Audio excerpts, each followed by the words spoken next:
Dneska jenom malá rychlovečka. Máme tady malý update k tomu, co se stane za bezmála 8 hodin. Pojďme se společně podívat do budoucnosti na to, jak dneska bude probíhat schůzka Shopaholic Adele s Ičkovou správkyní. Dopředu vám můžu říct, že to bude ještě docela velká prdel. Ještě předtím, než byl zveřejněný ten dokument, vlastně, který byl zařazený do insolvence v minulým týdnu, tak jsem vám vlastně ve videu říkala, že se Adela nějakým způsobem prokecla, že řekla, že ta schůzka bude v Praze a pak se opravila na Příbram. Adela se teďka právě na streamu prořekla, že jede za insolvenční správkyní do Prahy. Na schůzku, ne do Příbramy. Abych měla peníze za insolvenční správkyni, přece ne. A ještě se objednám k psychiatrovi. Protože cesta do Prahy a do Příbramy taky něco stojí za tou insolvenční správkyní jako lidi.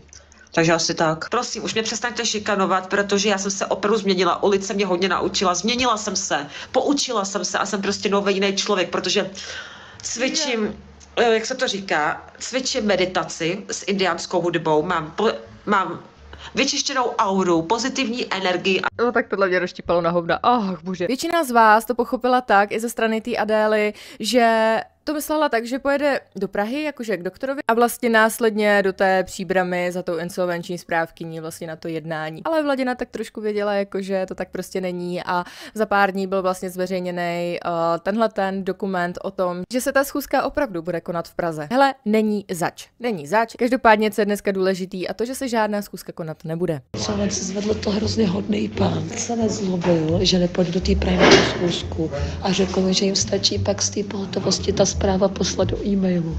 Takže paráda, protože já skoro vůbec nemůžu mluvit. Já nevím, jestli si Adéla dostatečně uvědomuje to, jak je tato schůzka, respektive tohleto jednání důležitý v rozhodování o tom, jestli tu insolvenci Adéle schválí anebo ji neschválí. Podle zdrojů z noclehárny je Adéla údajně nemocná, i přestože žádala sociální pracovnice na azylu, aby nemusela 2 po sobě jdoucí dny, teďka aktuálně, aby nemusela s ostatníma chodit ven, protože má absolutně obrovskou horečku a jí strašně špatně. Po změření teploty jí samozřejmě z noclehárny vyhodili, protože usoudili, že Adéla tak trošku jako simuluje. Neříkám, každému z nás se může udělat špatně, není to příjemný, jasně, jako za předpokladu toho, že máš trávit nějakých 5, možná 4, 3, nevím.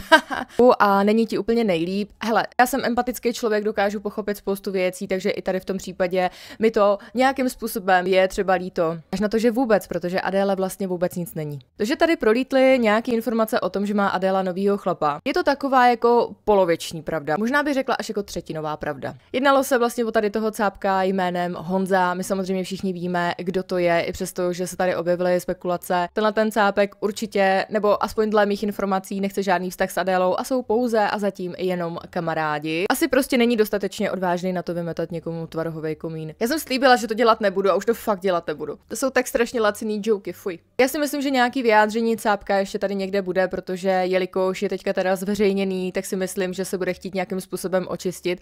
A třeba se pleteme, třeba nakonec tyhle 2 prostě zůstanou spolu. Víme, že Adéla zase a opět má prostě obrovský problémy na noclehárně a možná ještě větší než do této doby. Takže se Adéla přestěhovala na jiný pokoj, jelikož měla problémy na tom velkém pokoji s ženskýma. To už se tak nějak jako ví, už jsem to říkala i na streamu, takže Adéla má teďka v současné době pokojíček sama pro sebe. Nebo aspoň teda dle mých informací tam teda do včerejšího dne nikoho neměla. To znamená, že má takový malý VIP jako na noclehárně. A to je otázka. Otázka do pranice. Já to samozřejmě nevím, třeba je to nějaký kumbál, kam jí prostě dali matraci a tady máš pokojíček. Nemám ráda takový ty spekulace a takový to předbíhání v čase, ale Adéla to dneska hraje na to, že jí je strašně špatně a že díky tomu, že jí je tak strašně moc zle, nemůže a nedostaví se dneska na plánovanou schůzku ohledně insolvence. Ono jenom stačí vědět, kde se zeptat a tohle to je informace, která teda není konkrétně od Shopaholic Adele. Insolvenční správkyně napsala Adéle zprávu, ve které uvádí, že pokud se opravdu nemůže kvůli svému zdravotnímu stavu dostavit na plánovanou schůzku, která je extrémně důležitá, tak musí doložit papír od svého lékaře o tom, že opravdu byla nemocná. Adéla na noclehárně tvrdila, že má obvodního lékaře v České Lípě, ale do České Lípy se nemůže dostavit, protože nezvládne jízdu autobusem, protože je vlastně hrozně špatně, jasně, že jo. Takže každý den jezdí hromadnou městskou dopravou. Mohla jsem říct MHDčko, jako mohla, jo. Natahujeme čas, dneska to bude krátký. Mě jenom fascinuje, že najednou zmizel takovej ten strach, taková ta Adély Ataka z hromadný městský dopravy, respektive z autobusu, protože ona tím autobusem jezdí opravdu denně. Jestli jedeš 10 minut do centra Jablonce, anebo o půl hodiny dál někam jinam. Já si teda troufám říct, že v tomhle případě je to úplně jedno. Pokud máš nějaký problémy, ataky, anebo opravdu s tím místem spojený nějaký věci, které ti fakt nedělají dobře, tak je jedno, jestli to trvá 10 minut anebo půl hodiny. Možná se pletu, možná to opravdu tak není a je to prostě dost krátká doba na to, aby tu paniku nějakým způsobem jako nechytla. Ono taky záleží, kam jedeš, že jo? Jestli jedeš na finančák anebo jedeš do Disneylandu. Abych se místo kecu dostala i k tomu důležitému, tak mně přijde strašně zvláštní, že Adéla celý den umírala na nějaký teplotky nebo různé nemoce. I přesto, že jí změřili teplotu, tak ji vyhodili ven s tím, že Adéla opravdu nemocná není. Adéla se sebrala, domluvila se se svým novým kamarádem Honzou.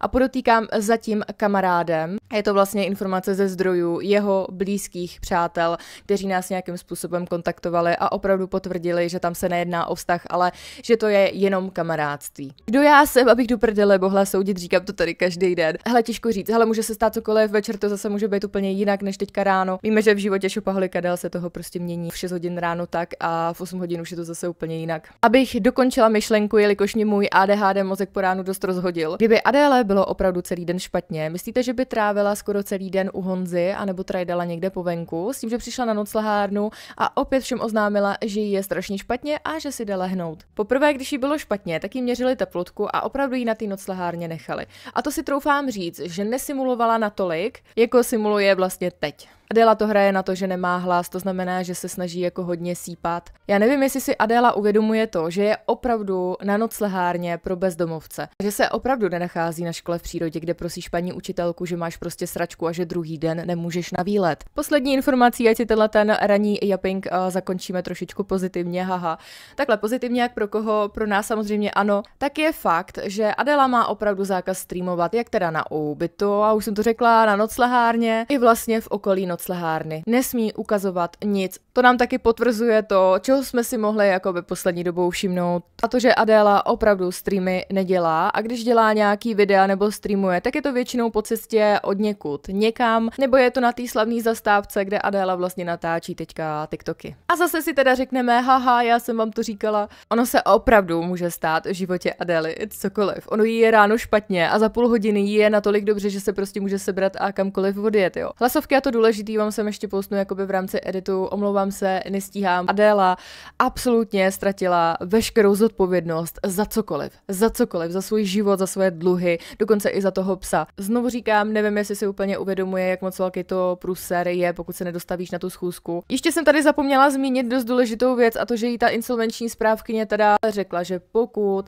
nebude mít potvrzení od svého praktického lékaře, což je v případě Adély v tuhle chvíli jako nemožný, takže si má dojít na pohotovost. Prostě ti vypíšou papír, že si tam v tu chvíli byla, napíšou ti tam nějakou v uvozovkách nějaký závěr diagnózy, že tě prostě máš sračku. Máš sračku a ty to tím pádem odesíláš insolvenční správkyni a domluváte se na náhradě nějakého termínu. Adéla měla včera celý den na to navštívit pohotovost. Byl víkend, pravděpodobně by to bylo lepší, než to řešit v pondělí odpoledne, respektive večer. Já jsem jenom zvědavá, jak tady to chce Adéla řešit, protože včera byla neděle. Včera by jí pravděpodobně nějaký vyšetření na pohotovosti dost jako prošly. Já vím, že jí musí ošetřit. Vemte si ten fakt, že včera jí bylo zle a včera nikam nešla. To znamená, že teďka v tuhle chvíli žádný papír, žádnou lékařskou zprávu nemá v ruce. Dneska je pondělí, ve 2 hodiny má být na schůzce, ale pohotovost funguje až na večer. Jako cítíš to tam, takovou tu nezodpovědnost, že tohle není omluvenka do školy, tohle není, že zavoláš, že mi špatně nepřijdu. Tohle je dost důležitá věc, která měla být řešená včera. A dost pravděpodobně tam ta Adéla ani nedojde. A troufám si sama za sebe říct, že Adéla ani dneska na tu pohotovost nedojde. Pokud jí někdo nepomůže a někdo jí tam neodvleče, to si myslím, že by jako mohla dojít, ale sama za sebe tam rozhodně nepůjde.